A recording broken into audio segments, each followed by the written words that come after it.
Hello and happy Friday. It's me again, Alex Cox, back as usual at 4 p.m. on a Friday afternoon for some family history fun and hopefully some pearls of wisdom. But yeah, as usual, we will give it a few moments for people to join. We're only 16 seconds in, and I'm not sure if anyone's here yet. If you are watching, say hello, give us a wave, add a comment. Brilliant. Yeah, of course. We've got a few people in now. And as usual, I know I always say this. Hi, Jackie. First to comment. Thank you very much. Hello, Anya. How are you? Brilliant. Yeah, climbing now, so we'll dive straight in a second. Hi, William. I'm not too bad, thanks. I can't believe that May is nearly already over. Where on earth has May gone? Jackie and Angie, like to see you here. Bev, Victoria, Amanda. Hello. How are you?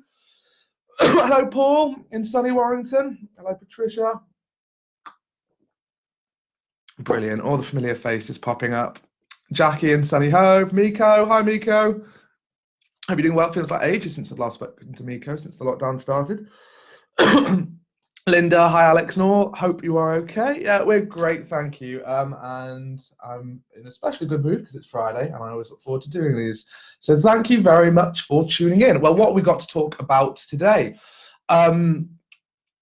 Well, quite a lot. So I've been saying for ages we'd have a look at tips for deciphering old photographs, and it looks like some of my colleagues have been watching these videos because they actually put 2 blog posts up on it this week.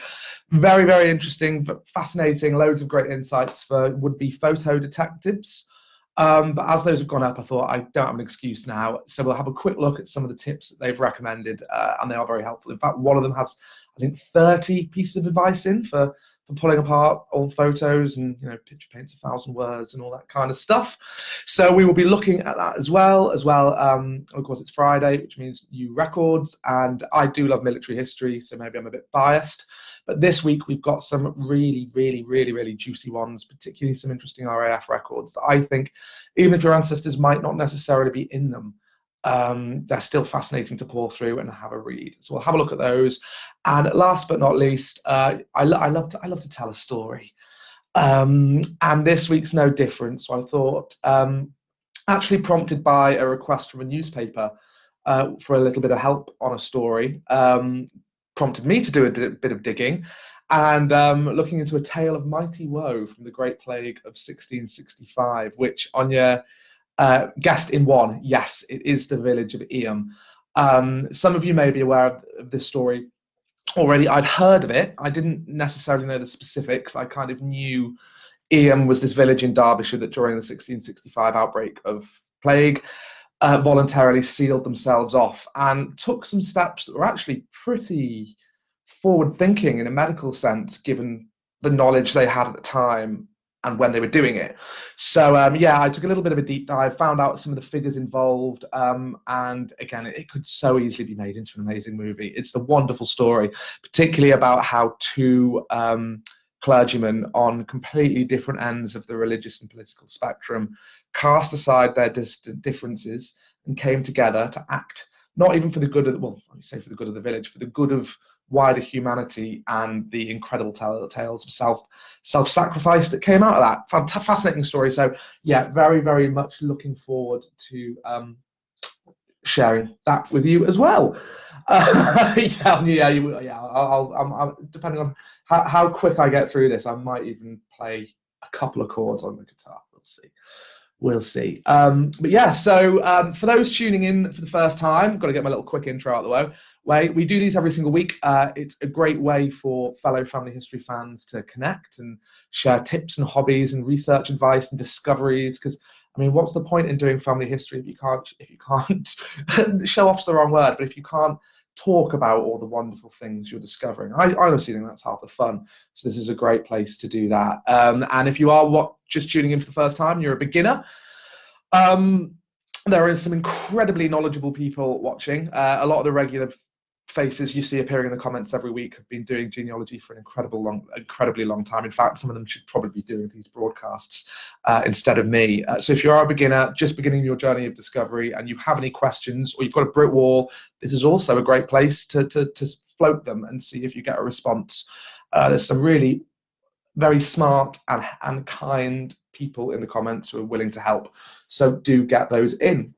But in the spirit of fostering communication and getting the ball rolling, because these videos are as much about the comments as they are about me waffling on in the background, we like to ask a question of the week every week. And given that House Through Time Season 3 stormed onto British television screens on Tuesday, triumphant return, it was a brilliant episode. I knew it'd be good because Bristol is, well, I think most cities in the UK are fascinating, but Bristol has a very, very interesting history, like Liverpool, where my roots lie. Both big port cities with histories very engraved in the transatlantic slave trade, and of course that is something that was touched on in the show. But yeah, as we're all kind of thinking about house history at the moment, that's what this week's question of the week is. Have you had a look at the history of your home or local area for that matter? And if you have, what have you discovered? I mean, I've done it with my parents' house. The flat I'm sat in now probably isn't old enough, but my parents' house was built in the 1890s. I know that the first person to live in there was a local school teacher. I also know that about 20 years later in the same street, about 7 houses up, there was a supposed poisoning case where someone died under somewhat mysterious circumstances, which seems incredible for such a sleepy little road like the one my parents lived on. So yeah, let us know what you've discovered.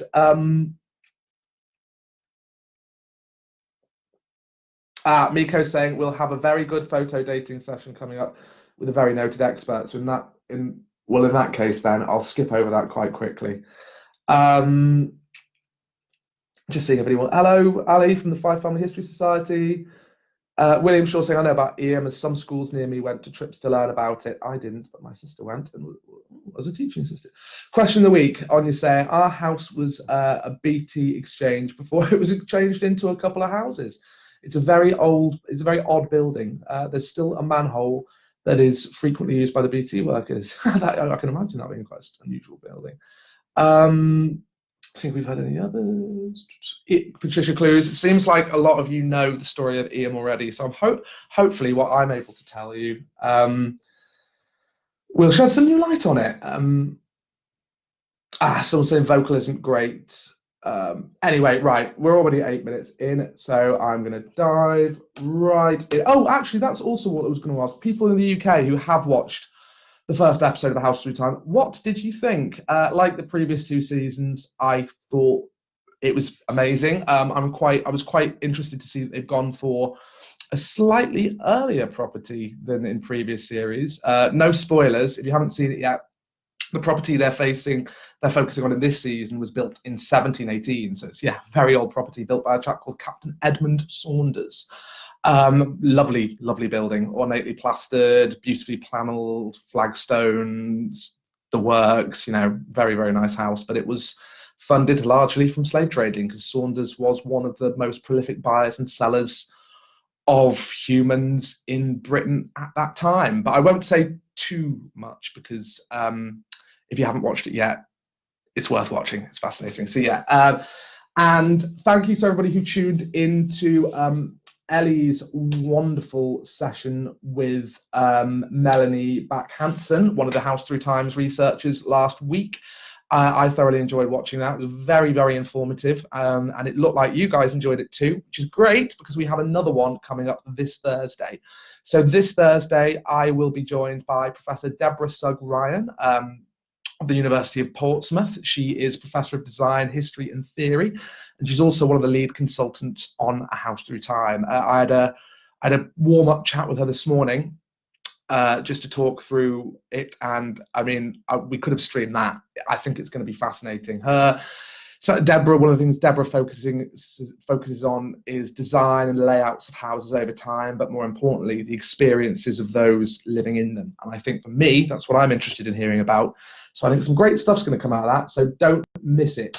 I think it's 4 p.m. on Tuesday. So join us. I have a few more questions. Linda Robertson, question of the week. We watched our flat getting built, so I don't think that counts. Kind of does.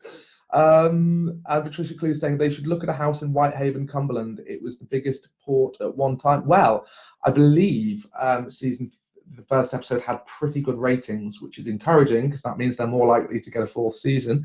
And I really hope they do. Paul Van Dusen said, my house was built in 1906. It was a shop and on its own block. There's a house and a shop, although in 2012 the shop was converted into a living space. And now that's my front room. Originally, the Savory, oh wow, you found quite a lot. The Savory family had had a house shop in the 1911 census. Ada Savory was their daughter and married a Victor Vernon. And so the property was passed down to them. Victor was a funeral director, and Ada ran the shop in the 1939 census and had a daughter called Brenda in 1928, who married in Edgington and took over the shop after her parents died. The locals still call it Brenda's shop. Oh, wow. I'm assuming, Paul, you found out when you've listed the resources there. That just goes to show just how much you can find when you set your mind to house history rather than family history. Amanda Reed said, my great-grandparents moved into our house in West Ham in the 1890s, and we finally moved out in 1965. Angela just saying, hello, Angela. Glad you joined us. And just having a look at some others. And he's saying, question of the week part 2. The house next to us used to be a church hall for a church that's no longer there. There's a local history group who share lots of photos of the local area. Oddly, I have one branch of my family from this part of Fife that I had little knowledge of before. All wonderful stuff. So thank you very much for sharing that. Amanda saying, I love history, and the Bristol property was no exception. Some incredible stories in the 18th century. Yeah, that poor girl too. No, I don't want to give too many spoilers away, but oof, yeah.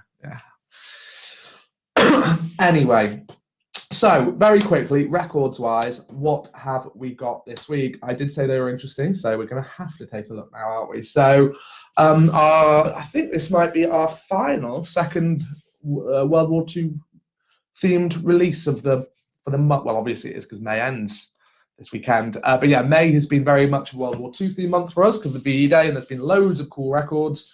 And this week's no different. So we've got, we do love British Army service records. They are a must-use resource if your ancestors served in the British Army. So we're very pleased to announce that we've got a further 89,000 records from the Coldstream Guards who've joined the collection today. They span from about 1800 to 1947, so nice big date range covered there. And if you want to know more about the Coldstream Guards, do visit our blog. I can't post comment links while I'm broadcasting, but our military expert, Paul Nixon, wrote a very informative blog on the history of the Coldstream Guards. And if you're a military history enthusiast, check it out. It's fascinating. So yeah, these, and then we've also got some quite unusual collections. So we've got the Royal Engineers Journals from 1939 to 1945. And this is just brilliant reading. So the Royal Engineers Journal was basically a private newspaper for Royal Engineers. And it was eventually converted into kind of like a magazine supplement. But really, it's one of the best tools you'll, I think, ever have at your disposal, apart from speaking to former World War II Royal Engineers yourself, to find out what life was like to serve in the Royal Engineers on the front lines, behind the lines, all over the place. It's brilliant. It's got interviews with interesting members of the Corps, reports of works that are being undertaken, details of training, instructions. It's kind of like a Royal Engineers Bible for the period of 1939 to 1949. So really, really, really, really just fascinating. I mean, if you go on our Friday's blog, the article we've highlighted there is a unique service, which is an interview with F.P. Baker. Well, an interview with someone who's describing an unusual service they conducted. I did an appalling job of explaining that, so we're going to skip past it. But yeah, Royal Engineers, amazing history dating all the way back to 1716. Obviously had very prominent roles in both world wars. And one of their greatest achievements during the second, I think it's fair to say, was the incredible construction of the Mulberry Harbour, the great big floating harbour that they built to facilitate loading of goods into Normandy during the Allied invasion. I've been over to Normandy and I've seen it. Big parts of it are still standing. It's incredible, especially when you think they built this in the 40s. And you'll be able to read all about that in the journal. So another interesting collection we have as well is Royal Air Force Operation Record Books, 1939 to 1945. We've added about 65,000 records to these. These records will basically reveal additional details about what your ancestors did if they served in the skies. It'll tell you their squadron, the year and date of operations they were involved with, as well as descriptions of that operation itself. So any military history enthusiasts out there, as I said, you'd have to look up your ancestors. You could look up records for 617 Squadron, or the Dam Busters, and you can read all about their you can read the original reports on their activities during Operation Chastis, when Guy Gibson and his fellow pilots led that infamous bombing raid in the Ruhr Valley that, I mean, we've all seen the film. Well, most of us probably have anyway. So yeah, very interesting collection if you've got an interest in the RAF. And then another fascinating RAF collection that I've been flicking through already, and it's just brilliant. Combat Reports 1939, 1945. So we've put over 30,000 transcripts of these original combat reports, which were actually filled out by RAF pilots and gunners themselves after they came face to face with enemy aircraft and engaged them in operational flights, and obviously lived to tell the tale, because they wouldn't be filling in reports if they didn't.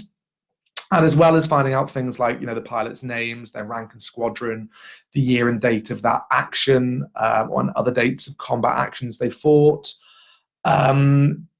You'll get all those other wonderful first-hand accounts and details. It'll either be a personal combat report or a fighter command report, and both basically cover actions that were seen by specific squadrons, wings, groups that were serving with either fighter command, bomber command, coastal command, or the fleet air arm.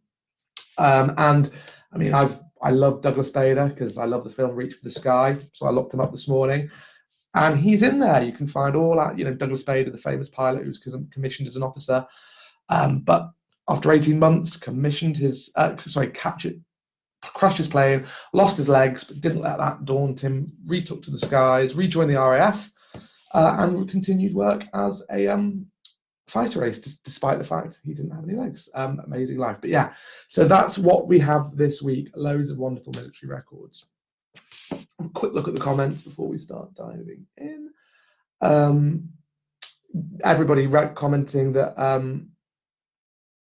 Miko saying, I can remember your place. It's an incredible old building, and actually an old sugar warehouse. There are a few warehouses in Dundee that have been converted, but sugar, Demerara. Sorry, just reading some comments. Oh, wow. Rita McLean, hello from Cherry Hill, New Jersey, USA. Is there a way we can see a house through time in the United States? Oh, that was my homework for last week, and I haven't done it. So yeah, if anyone watching can help here, if anyone knows how viewers in the US could access this show, whether it's BBC America or is there a streaming service, BritBox? Yeah, if you do know, please do share and let Rita know. Sylvia, lovely to see you. Karen Harrison saying, I live in the US, but my ancestors are from Findon, Northamptonshire. Thank you very much for tuning in, Karen. She said they had these streets called the Yards that had a communal area in the middle with houses on each side. I used to live in a street like that back in kind of a bit like that in Liverpool. Some even had shared restrooms. Very working class areas had properties like that. That is something you never see in the US. The Historical Society there published a great book called Findon's Yards with photos and maps of various yards. Maybe they were common in other small villages. Aren't societies wonderful? Right, so oh, Pat, belated hello. Very good. Lovely to see you join us. Right, yeah, okay. And hello to Terry Taylor Barker in Seattle. I love it when we've got more people from the US watching, because it must. I must check what time it is for you guys, but always appreciate it. Right, so house history. As Miko's just said, we do have someone far more knowledgeable. No, photo history. Sorry. Photo history. As Miko said, we have someone far more knowledgeable than myself coming up to do a real deep dive on becoming a photo detective. So I won't go over it in tons of detail, but very quickly. So finding a photo. Finding a photo of our ancestors can probably be one of the most impactful things I think while doing your research. While written documents are amazing, they can tell you exactly where people were, what they were doing, what happened to them in their lives. I think finding a picture often gives the past a human face and just makes it a lot easier to start realizing our ancestors as actual humans with real lives. But how do you come across them? If you're not fortunate enough to already have some in your possession, it can be a bit of a challenge, but that is getting easier almost every day. More resources for finding photographs are coming online all the time, and at Findmypast we're doing just that. The photo collection for Dundee that Miko helped get off the ground last year was the start of kind of wider efforts that are going to continue to grow, really. And I guess the launch of I know the launch of the Findmypast photo collection earlier this month was the next step in that, and that also is a collection that's going to continue to grow. But if your ancestors aren't in those, what other tools do you have at your disposal? Well, hospital and prison records are one place you can look. Of course, later prison records, particularly licenses to be at large, which were essentially parole documents. I believe after the 1870s, they started to include mugshots of offenders.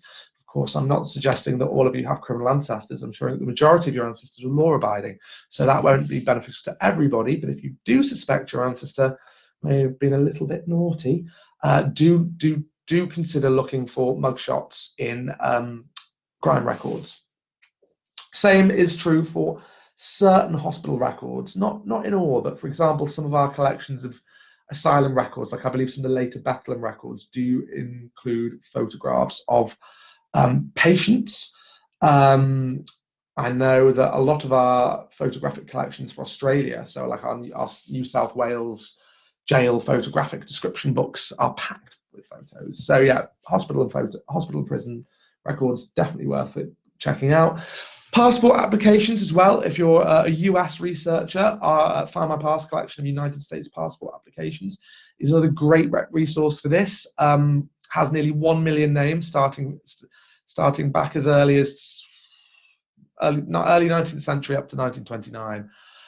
If your ancestor applied for a passport in the US after 21st December 1914, they were required by law to actually submit a photograph. So you will find those on the second page of practically every application after that date.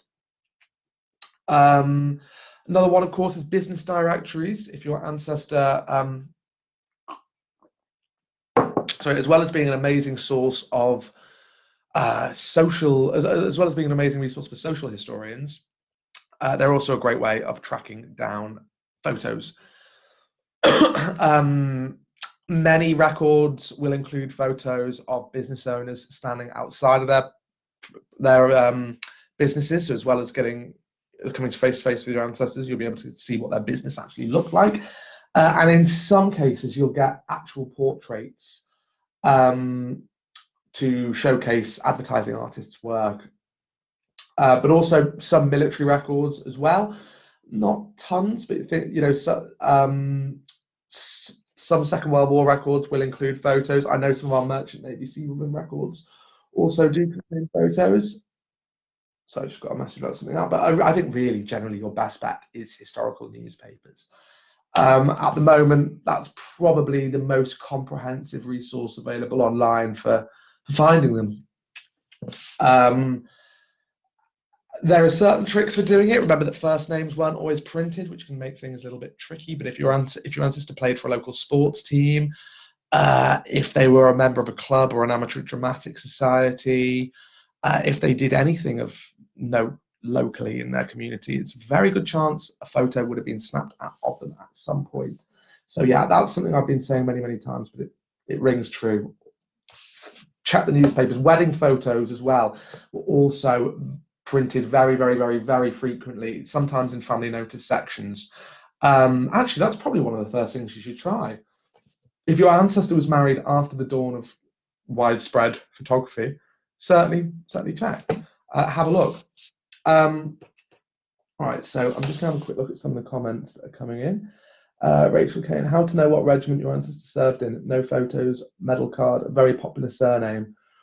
Oh, that is a tricky one. Yeah, you don't have that much information to go on there. Sorry, Ellie's already replying. Cheryl Sanderson replying to someone else. Amanda Webb saying, my great uncle Dennis Brown was in the RAF as a radio controller in World War II. Diane Mullinson, what if you don't know the squadron? My grandfather was in the RAF during World War II.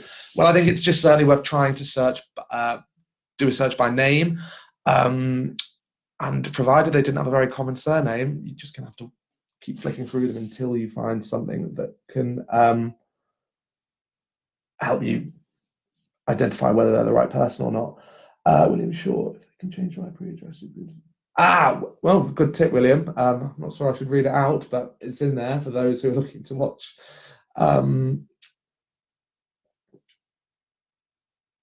It's cool. Clayda, hello in Texas. Thank you very much for tuning in. Right, so once you've actually tracked down your photos, what kind of things can you do to get a sense of what they hide? What stories are lurking within them? How can you tell when they were taken? Is there anything about the setting that can help you understand the context behind them? But first things first, I think the first things to do if you have them in your possession, if you've rooted through the attic, if you found a box of old photos, first thing to do is get them organized. Recording the ownership history of specific photographs is very important for accurate identification. So if you know who the photo, I mean, obviously first things first, check the back, remove them from the mount, see if anything was written on the back. That might provide the clues you need. They may be scattered through the attic in boxes, albums, but it's always worth checking the rear just to see if anything was written on them. If you find them in an album, you might know who put that album together. But yeah, making a record of ownership will help preserve your sanity, I guess, further down the line. You may also find them in public collections, as I've just said, so it's worth checking newspapers, trade directories, periodicals, all that kind of thing. But my main piece of advice would, if you have found some photos, scan them now. Scanning is the best way of ensuring that they will last forever. A scanned photo will not degrade, it will not get damaged by water, it will not crumble, it will not fade, it will last forever. It also means you can share them with your nearest and dearest without worrying about them getting lost or not being returned. And collaboration within the family is also important when you're doing this. Send them around. Discuss it with your relatives. Ask them if they recognize any faces, particularly the older ones. And scanning makes that a lot easier. If you can't scan, taking a photo will do not just as well, obviously, because the image quality won't be as good, but it's also worth doing. If you are scanning, we recommend doing it, scanning at a high resolution between 600 or 1200 dots per inch, because obviously to be able to decipher what's in them, sometimes you need to be able to zoom in on very, very fine details. So scanning at a higher resolution will make that much easier for you. And once you have scanned them, you might be able to have some success playing around with some very basic editing of your digital images. You could try sharpening them yourselves. You could try dampening certain colors to see if certain things will pop out more. But if you're not having any, I mean, you could use Photoshop, which is most people's go-to software, but there is a charge involved. But there are free alternatives. There's one called GIMP, which is a free version of doing it, and there's loads of really detailed tutorials on YouTube. But if you're really struggling, there are loads of people out there who will professionally enhance them for you, so you don't need to struggle yourself. But then once you've got them, how do you start dating them? We talked about a few points a couple of weeks ago, things like looking for things like you might not expect. If there's a vehicle in the photo, obviously owning a vehicle further back in time was a real source of status. So buying a car for the first time would be a moment of pride, something a family would probably photograph.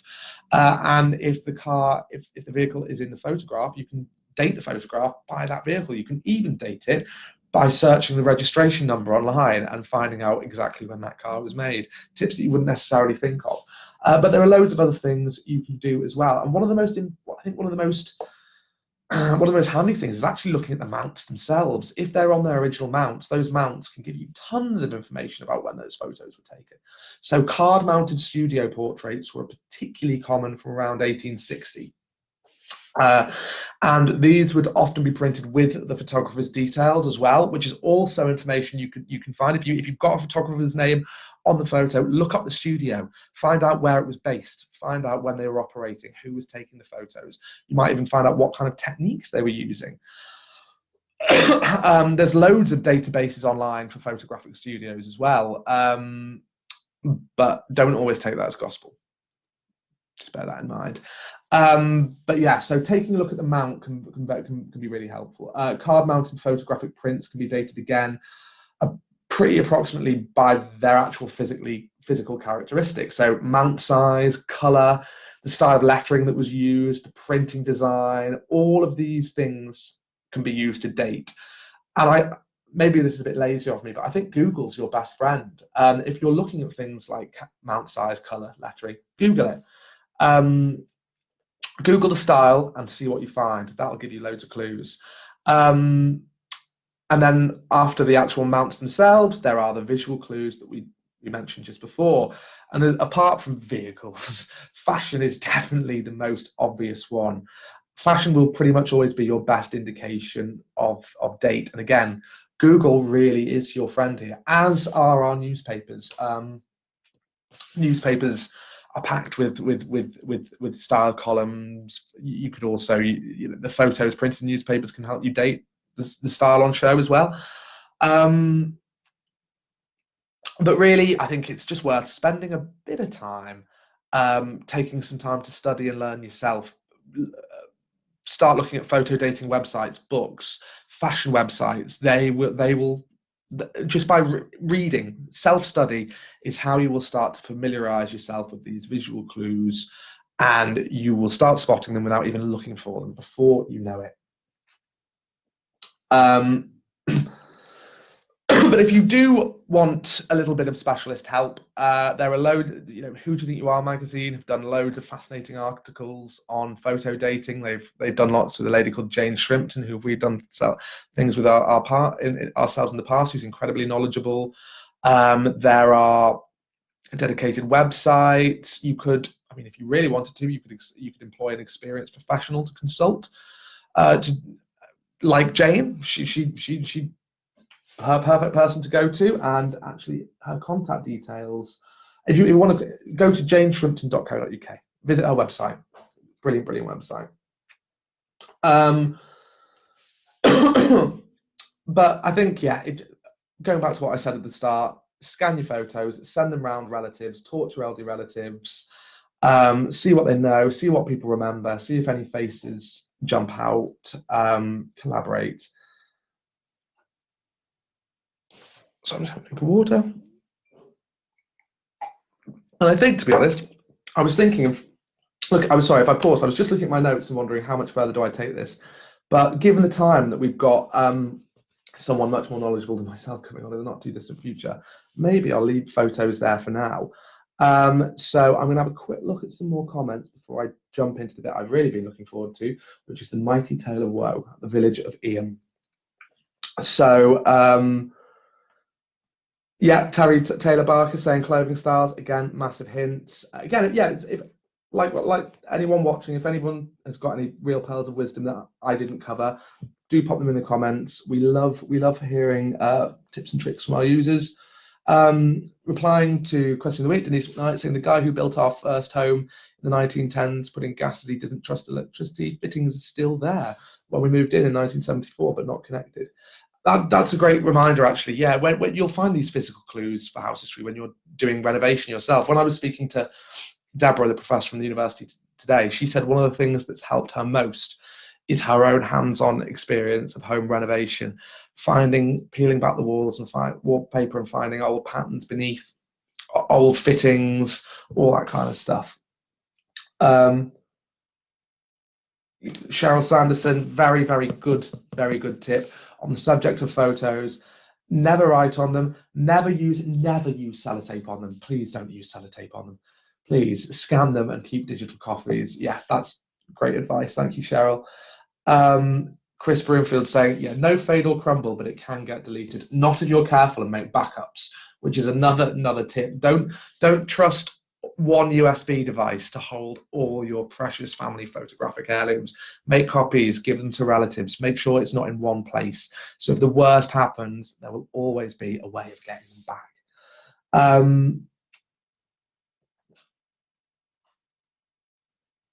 Kim's saying she's been scanning lots of photos lately, scanning them to a lot of family, and you could take it further. One of the great tips we had last week when we were asking people tips for getting the family involved in your research: start a Facebook group. That's the perfect. You could pop all your. Actually, yeah, start a family Facebook group for your family history. Digitize your photos, pop them in the Facebook group. Then they'll never get. I mean, Facebook will have them, but they'll never be gone. They will be there forever, as long as you don't forget the login details. Anya's saying she's used the GIMP tool for editing photos before. Rosie Morelli photos. If you're lucky enough to have an old family gathering photo, e.g. wedding, or a matching of photo. Sorry, if you're lucky enough to have a family gathering photo, e.g. wedding, are we matching the people in it to other photos or individual photos you have is a massive help. It can give a clue as to which side of the family to look at. That's a very good tip. One of the things I was just about to start talking about was how to identify the event that was being. Was it a christening? Was it a wedding? Was it a confirmation? But we'll leave that until our real expert comes on. Anyway, right. We're all over halfway through, so it's time to take a look at our tale of mighty woe. So yeah, this is the tale of the very, very, very, very, very brave inhabitants of the village of Eyam, which was a very, very small village in Derbyshire, which probably would have been forgotten by the annals of history if it wasn't for the incredible bravery and discipline and selflessness displayed by the inhabitants during the 1665 outbreak of the London plague. And the reason that I wanted to have a look at this was a UK newspaper emailed me the other day and was like, "Oh, we're looking at this story. Is there anything you have that could help?" And I thought, actually, there is. We have a special collection on Findmypast called "The Brave Men of Eyam," and it's really it's fascinating. It's a great read. It can be found in our collection of Derbyshire registers and records. So if you want to find this, go to Findmypast A to Z, type in Derbyshire registers and records, and then when you get to that collection, you want it'll grow in time. But the only thing that's in there at the moment is this book, The Brave Men of Eyam, 1665 to 1666, which was a kind of factual account of what happened, but written in the style of fiction. So it's almost written like a novel. And this was written by a chap called Edward N. Hoare, who was a rector of a crease in Folkestone. He wrote it in the early 1800s, so he didn't write it at the time, but he wrote it not that long after, and it was incredibly well researched. So all the characters and all the names mentioned in it were real people. All the things that happened in it actually happened. It's a brilliant account of this incredibly poignant, but also incredibly inspirational story, I think. Noor himself, when he wrote this book, said the object of this book is to tell in popular form a tale of mighty woe, which is what we will be looking at right now. So, Eyam. Eyam's a small village lying between Buxton and Chesterfield in Derbyshire, just north of a larger place called Bakewell in the Peak District.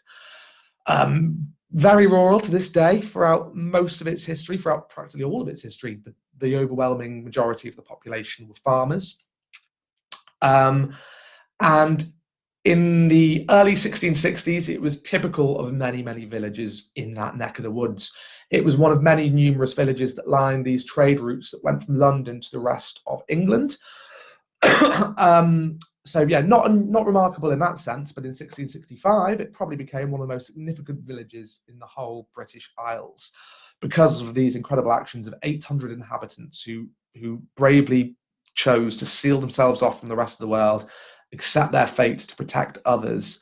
And this brave action, as well as just being incredible, had far-reaching consequences that have, just like just like General Maximus said in Gladiator, what we do today echoes through eternity, and that's especially true. What these guys did 800 years ago has had really far-reaching consequences on the treatment of contagions and medical science. It really is. It really is a sacrifice that has echoed throughout eternity. So setting the scene. So what happened? So 1665 to 1666 was really the large major epidemic of plague to occur in England. It was part of a period, I think it was called the Second Pandemic or something, that went from the early 1300s up until the late 1600s, and it was this space of various plagues that cropped up in Europe over this period. I wasn't aware of that until I read about it today, which blew my mind. It was also quite worrying.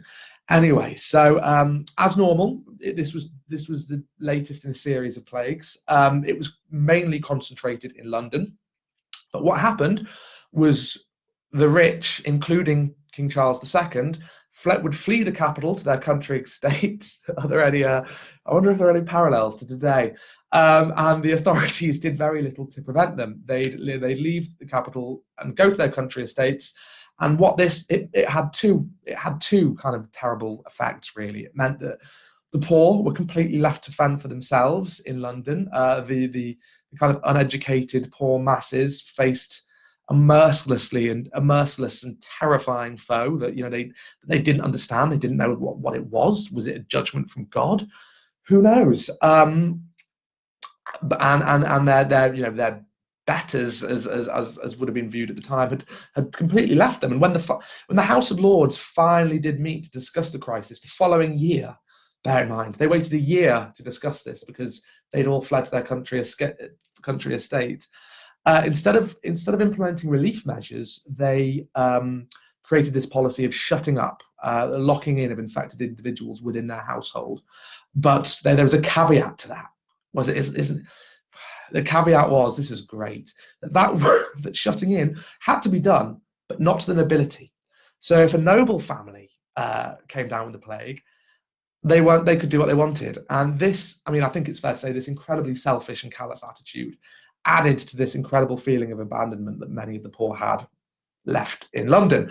But it also helped spread the plague, because the movement of the rich alongside, fleeing to their country estates, they not only did they bring their servants and their goods with them, they also brought the plague. And also, these wealthy merchants who were still travelling along the trade patterns of England, meant that the Great Plague spread pretty quickly. Rural areas that would have otherwise been untouched contracted it, even despite the fact they were at a very safe distance from the urban areas that were very exposed. And this is exactly how the plague arrived in Eyam in late August 1665. And how did it arrive? Well, it arrived in a parcel of cloth that had been sent, just as we said there, in a parcel of cloth that had been sent to London to the village tailor, Alexander Hadfield. And it was Hadfield's assistant, a chap called George Vickers, and all these people can be found in the parish registers for Eyam. Another great example of how parish registers don't just record births, marriages, and deaths; they record major moments of British history as well. They're windows not just into the lives of individuals, but into entire communities, because of course communities were built around parish life. The parish church, the parish, was the centre of all community life. Anyway, sorry, I digress. So George Vickers was the village tailor's assistant, and he spread the cloth out by the fire, and he found that it was infested with rat fleas. I think you know where this is going. And the fleas jumped away from the cloth. Vickers could see them jumping across the floor. And unsurprisingly, a few days later, Vickers became the village's very first victim. He was recorded in the parish registers on the 7th of September 1665. And poor George wasn't even a resident. He was just visiting. He brought the cloth down. He was visiting Eyam to help Alexander Hadfield make clothes for Wakes Week, which was a religious festival which was just about to begin, and no doubt led to a much worse spread of the virus. Actually, I should probably tell you what Wake Week quickly is. I'm going to digress quickly. Wake Week was almost a precursor to summer holidays. So every church at its consecration would be given the name of a patron saint, and either that saint's day or the anniversary of the church's consecration would become that church's festival day. And when this festival day came about, church services would begin at sunset on a Saturday, and the night of prayer was called a vigil, of course, or eve. And due to the late hour of these late prayers, wake, from the Old English wakehan, that's where the wake bit comes into it. But each village had a wake with quasi kind of religious celebrations when it was their church's consecration day or patron saint's feast day. They'd have sports, games, dancing, drinking. Over time, these became a lot more secular and more boisterous. And the more boisterous entertainments that were frowned upon on the Sabbath would be saved for wake celebrations. And during the Industrial Revolution, some historians say that this tradition of wakes was adapted into regular summer holidays, particularly but not exclusively in the northeast of England. So that's just a little historical fact about Wake Week. So yeah, poor George. But anyway, back to Ian. So George Vickers, he brought this cloth down to help Alexander Hadfield make clothes for Wake Week. Put the bundle of rags by the fire. The rats jumped out. Within a few days later, George Vickers was dead. But this was just the start of it. Things were about to get much, much, much, much worse. And as I said at the start, back then they had no idea what they were dealing with. We now know that the plague is spread by infected fleas from small animals, and the bacteria will then enter your skin through a flea bite, and from there it would travel through the lymphatic system to your lymph nodes, which would cause them to swell. The characteristic buboes, for which we get the name bubonic plague. And these would typically appear under the arms as well, but they could surface on the neck or the groin. It'd be agonizing. They'd also get a black bruising under the skin, fever, vomiting, spasms. I mean, it truly was a terrifying disease that assaulted the body in such a brutal and unforgiving way. I mean, doesn't bear thinking about now. But of course, they didn't know this at the time. People of the 17th century believed in numerous theories regarding origins of disease. Some believed it was a punishment from God for the sins of the world. Of course, many Catholics definitely believed that it was following the what had happened during the Tudor era and all the religious turmoil to follow. Many thought that it was a judgment from God, but others thought it was caused by bad air, that whole miasma theory that they believed to at the time. So treatment, the ways people sought to protect themselves varied wildly, but most of them were wrong. A lot of people would seek forgiveness through prayer and think that repenting their sins would stop them from contracting the plague. Others would stuff sweet herbs and spices up their nose. They'd carry nosegays or flowers, whatever you want to call them, to present these foul, infecting odors from getting up their noses and infecting them. Windows and doors were closed. Watchers, people like watchers who still had to patrol the streets, they'd smoke tobacco because city watchmen, because they believed that would keep it out. Large piles of foul-smelling rubbish were cleared. They were maybe onto something there, but still, exactly. But while these methods kind of did help indirectly, they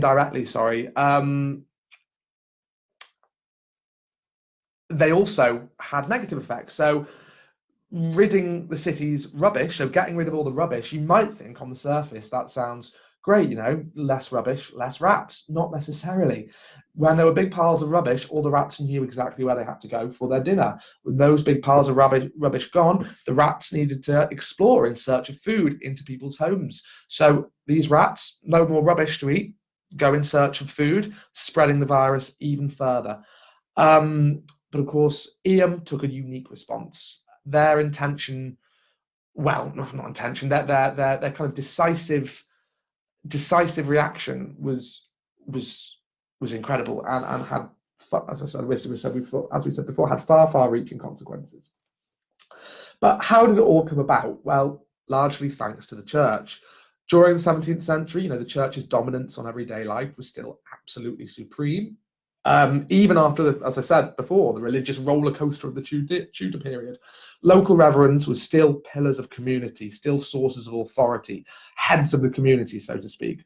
If a local reverend told you to do something, even if you didn't agree, you'd certainly listen and take it on board. And this is where the story gets really, really, really, really interesting, because Ian at the time actually had 2 reverends, and this is where I think this could make for a fantastic film. I can almost see it almost imagine it in my mind now. So Ian had 2 reverends. One was a chap called Thomas Stanley, and the other chap was a gentleman called Reverend William Mompesson. So Thomas Stanley had actually been dismissed from his official post a short time earlier for refusing to take the oath of conformity. As I'd already said, this was a period of religious turmoil, and a couple of years earlier, this oath of conformity had been introduced, which basically prescribed the form of public prayers, the administration of sacraments, and other rites within the established Church of England.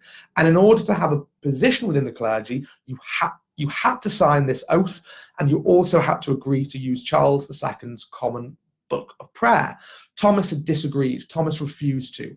And he was one of 2,000 clergymen who refused to take the oath, and they were all expelled from the church en masse. This is actually an event known as the Great Ejection of 1662. So Thomas Stanley was kicked out of the church during this Great Ejection of 1662, but he didn't leave Eyam. He stayed in Eyam, well, actually on the outskirts, because he'd been kicked out of the village. And another little historical side note, although there were already ministers outside the established church, this great ejection probably was one of the first times the concept of non-conformity was established. And it left a substantial section of English society completely excluded from public affairs for pretty much a century and a half. So I've got to stay on track. History, you're talking about one thing and you get on to another amazing topic, and you could easily go off and talk about that. But no, back to Eyam. So two vicars, Thomas Stanley, who'd been removed from the church during the Great Ejection, and his replacement, Reverend William Mompesson. And he'd only been in the village for just a year when the plague hit, and he was also relatively young. He was 28. And he lived at the rectory with his wife, Catherine, who was 27, I believe, and their 2 small children. But the thing I think is truly remarkable about this story is when the plague hit, despite their clear religious differences and political differences, which we'll get to in a bit, both men were very, very highly educated, and they were smart, and they realised what needed to be done. And it was the collective actions of both Stanley and Mompesson who came together to work together that basically prevented the plague from spreading outside of Eyam. So what did they do? How did they do this? Well, following the death of vicars, the pestilence swept through Eyam like absolute wildfire. Between September and December 1665, 42 villagers had died. And considering it wasn't a huge village, it's a lot. And by the spring of 1666, many were actually on the verge of completely fleeing their homes, their land, their livelihoods, and abandoning Eyam to save themselves. And this is the point when the newly appointed Mompesson intervened and thought something had to be done. As well as being highly educated, he was also incredibly principled, a deeply religious and principled man. He believed it was his solemn duty to prevent the plague from spreading, particularly to Sheffield and Bakewell, which were much larger towns with much larger populations, and he knew that if the plague got there, it would be truly terrible. So he decided the village should be quarantined. But how was he going to do this? Not as well as being the new boy on the scene, he was also quite unpopular in the village. He was mistrusted. So this mistrusted vicar had to convince his untrusting parishioners to sacrifice their lives, essentially. The reason he was untrusted was hinting the political differences to the man as well. Thomas Stanley, the previous vicar, along with the vast majority of the people of Eyam, had been staunch supporters of Oliver Cromwell and the Puritan government prior to the restoration of the monarchy in 1660. Bear in mind, the restoration of the Civil War was not that long ago. It was very recent for these people. So the old wounds and the divisions were still very much alive and raw. So Stanley and his congregation were largely Cromwell supporters, whereas Mompesson wasn't. So he realised that he'd have to reach out to Stanley if he would ever have any hopes of convincing his congregation to take these kind of desperate actions. So at the time, Stanley was living in exile on the edge of the village. He'd been pretty much kicked out, and he was living in a little hut on the edge. So Mompesson, Stanley agreed to meet him. The two came together and they came up with a remarkable, I think, 3-step plan, which was delivered to the parishioners in church on 24th of June 1666. And that is when he told them that the village would be enclosed with no one allowed in or out. He told them that the Earl of Devonshire, who lived at nearby Chatsworth, had offered to send food and supplies if the village had agreed to be quarantined, so they wouldn't need to worry about that. But he did say if they agreed to stay, which would be effectively choosing death, and he was very open about that, he would do everything in his power to alleviate their suffering and remain with them until the end. He told them he was willing to sacrifice his own life rather than see any more communities destroyed. And his wife Catherine wrote diaries which have survived to this day. So this is a little extract from her diary. He said, "It might be difficult to predict the outcome because of the resentment as to William's role in the parish, but considering that the Reverend Stanley was now stood at his side, perhaps he would gain the support necessary to carry the day." So yeah, he couldn't have done it without Stanley, and these two men, different ends of the spectrum politically and religiously, came together for the common good. So yeah, she concluded with the help of Stanley, a cordon sanitaire was the most effective way of dealing with this plague, and the remaining villagers did reluctantly agree to this desperate plan. I mean, imagine being in that congregation and agreeing to this. And as I said, it was a 3-step plan, and there were three steps. So the most important one was setting up this cordon sanitaire or quarantine line around the village. It went around the outskirts of the village and no resident was allowed to pass it. Signs were erected along the lines where warned travellers not to enter. And one of the things that I find truly kind of poignant and very inspirational is during the time of quarantine, there were almost 0 attempts to cross the line, even during the peak of the disease when the villagers were dropping like flies. People stayed. They stayed. I wonder what I'd do in a situation like that. I hope I'd be brave enough to do something similar, but I guess you don't know until you're tested. And you know, thanks to the Earl of Derbyshire, they needed that because Eyam was not self-supporting. It needed supplies. It could not feed itself. So as well as, sorry, not the Earl of Derbyshire, the Earl of Devonshire, as well as the Earl of Devonshire providing supplies, so did surrounding villages. And the way they did this was incredibly clever because they had very limited understanding of how disease spread. But what they did was they'd leave these little wells on the village boundary that they'd fill with vinegar. And they'd leave money in these water troughs filled with vinegar to help kill the disease. And then people from the neighbouring villages would leave the goods, take the money from the vinegar, leave the goods, the infected villagers would collect them and return them to the village. And in fact, I believe Moppeson's well can still actually be found on the village's boundary. And this was one of the places where one of the sites used to exchange money for food and medicine as required. The other measures they took included, and again, this is very forward thinking considering this is the 1660s, they planned to bury plague victims as quickly as possible and as near to the place they died rather than in the village cemetery, which was very shocking given the religious sensibilities at the time. And they were completely correct in this belief that this would reduce the risk of disease spreading, because it did. Corpses waiting to be buried was another very easy way for this terrible disease to spread. This was also combined with locking up of the church to avoid parishioners being crammed into church pews. They didn't stop. Religion was so important, of course, they didn't stop having services. They moved to open air services to spread the disease. So these 3 steps, so setting up the cordon, getting supplies from outsiders without having to exchange, using vinegar to disinfect the money, and then finally closing the churches, not burying bodies in consecrated ground, and burying them quickly as close to the sites of death as possible. These were the 3 steps, and it worked. So, but while it undoubtedly saved the lives of thousands of others in the surrounding area, Eyam paid a terribly, terribly high price.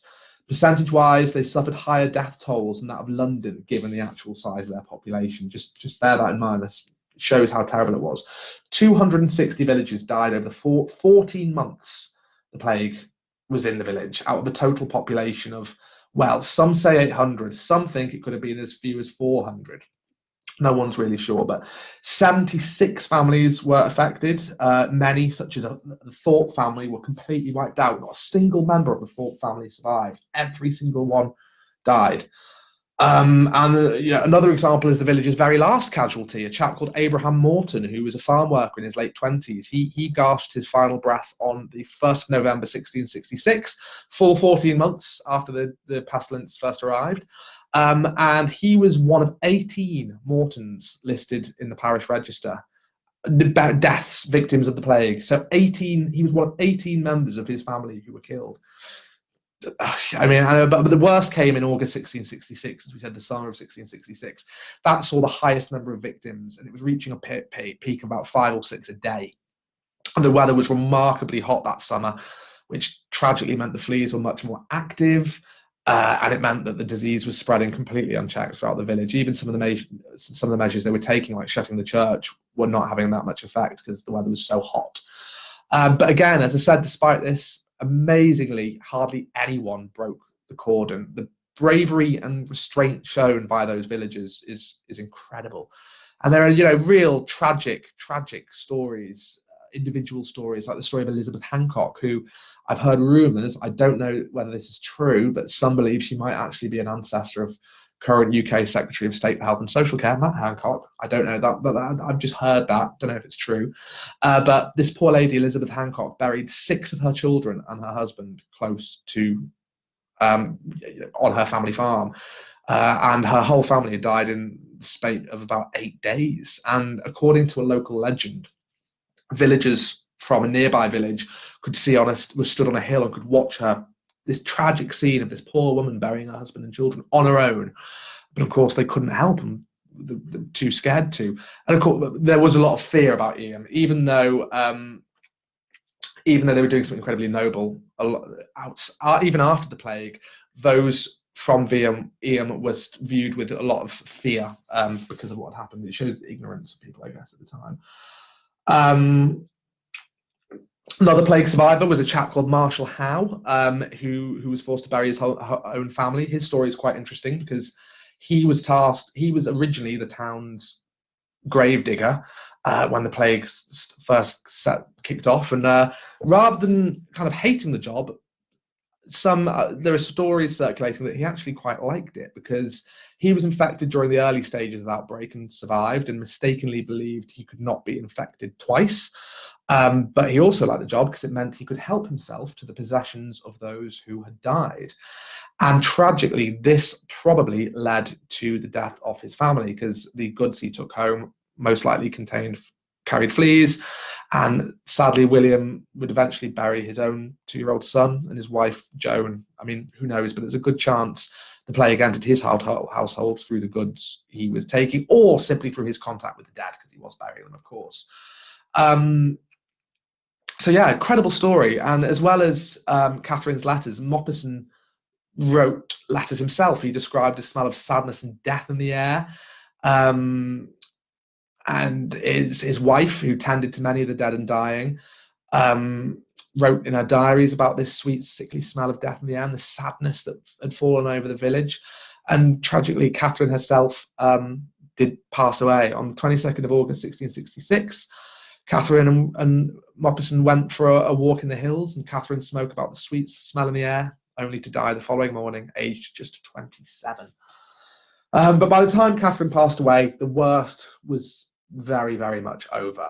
The number of cases started to dramatically fall by September or October, and by November 1666, the disease had completely gone.